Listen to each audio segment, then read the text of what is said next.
This is how to make a technical drawing to make a marionette.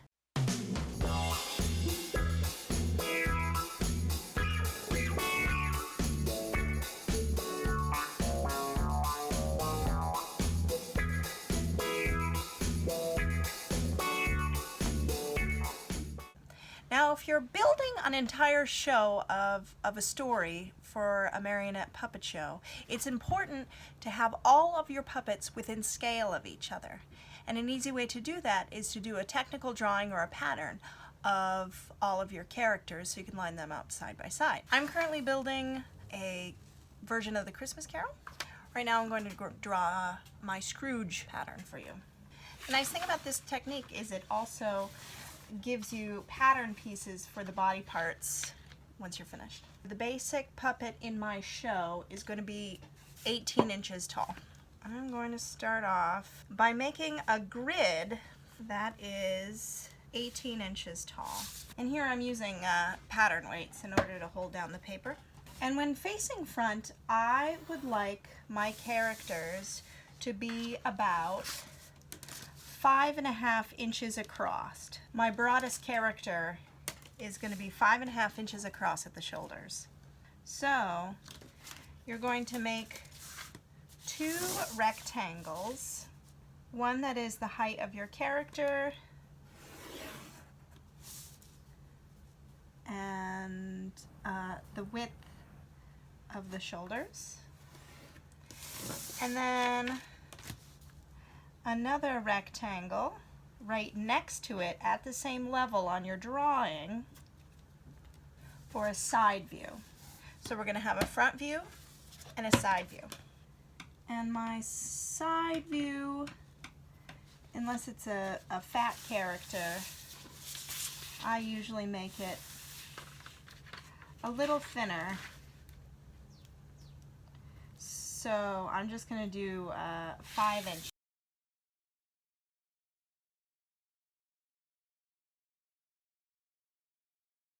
This is just regular construction paper that you can buy at a hardware store. I'm going to label front and side. So I have 2 tall rectangles of a front and a side view. Make a midpoint line. Now, since my puppets are 18 inches tall, that means that my midline, half of 18, is 9 inches. So I'm going to draw a midline across both rectangles at the halfway point. And this is going to be the top of the pelvis.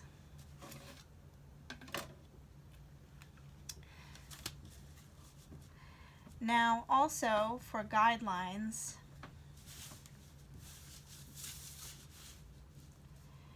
you want to divide it into fourths. So that means for an 18-inch puppet, you're going to draw a line at 4.5 inches down. And draw your dividing lines across both your front and side views. Now, I usually like to start with the pelvis. Also on the midline, since I have a 2-inch ruler here, draw a guideline 1 inch above and 1 inch below. And you'll find as you design, you'll decide on different measurements for what you want to make your character proportions to be. Start drawing a pelvis coming out on the midline, and also draw a side view. Then 1 inch above the top of the pelvis, we're going to draw a torso. And for men, the torsos are like a trapezoid. So for Scrooge, I don't want him to be too broad-shouldered. I want him to be a little bit frail. So I'm not going to go the full width of this proportion which I've designed for my largest character in the show. For the side view of the Scrooge, you'll want to make a rectangle that is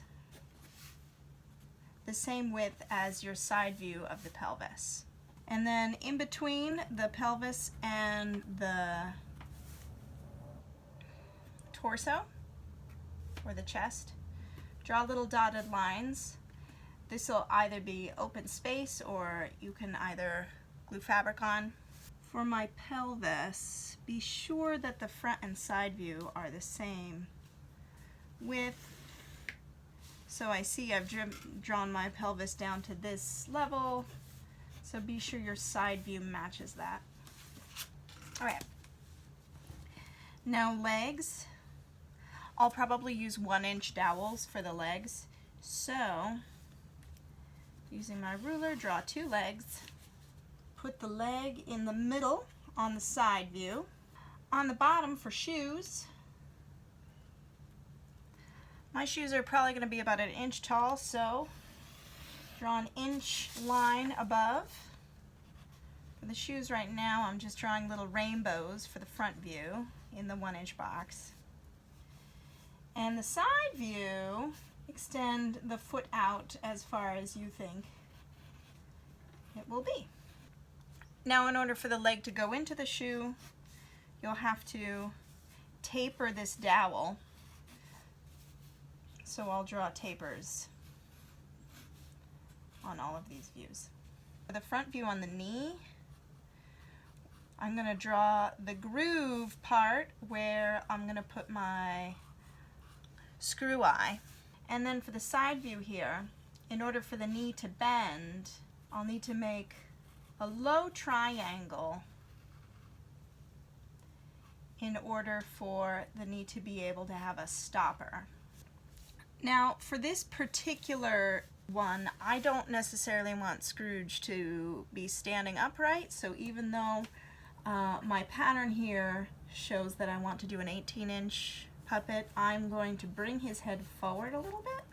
And I really, when making marionettes, I really like interesting head shapes. So this shape of mine is a big droopy chin. Since I changed the top of my head, be sure to mark it for the side view. So I have a big droopy chin. And then for the shoulders, bring it up at a diagonal and then draw the neck scoop underneath.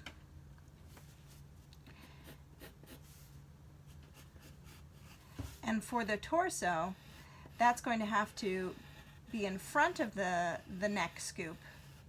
So draw a front neck line to help stop the neck from going too far forward. Same thing over this way. If you, on the side view, if you do anything on the front view, be sure to mark it on the side view. So that's how far up on the side view my sloping shoulders will go. Give them a bad frow. Oh, and don't forget ears. On my side view, I need to do my neck. It's kind of a neck nub that is strung into the torso. And now let's do some arms. For hands, your hand lies at the middle of your thigh. So for this, I like to start my wrist at the bottom of the pelvis. Draw a hand. A good rule of thumb is your hand is a little bit smaller than your face. But of course with cartoon characters, all of these rules can change. For this, your elbow is about where the top of your waist is. So draw an elbow circle. And then these will be smaller dowels on the forearm. with a diagonal cut for the elbow. And then these will get glued on with fabric tubing. And same over here on your side view. And be sure your torso has a cut in the front plate so that the head can bow forward.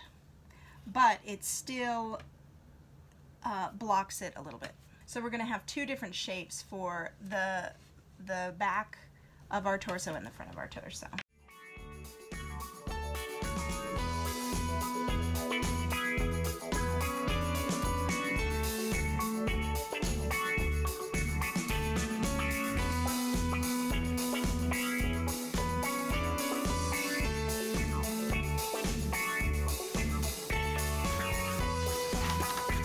And there we go. There's our first technical drawing.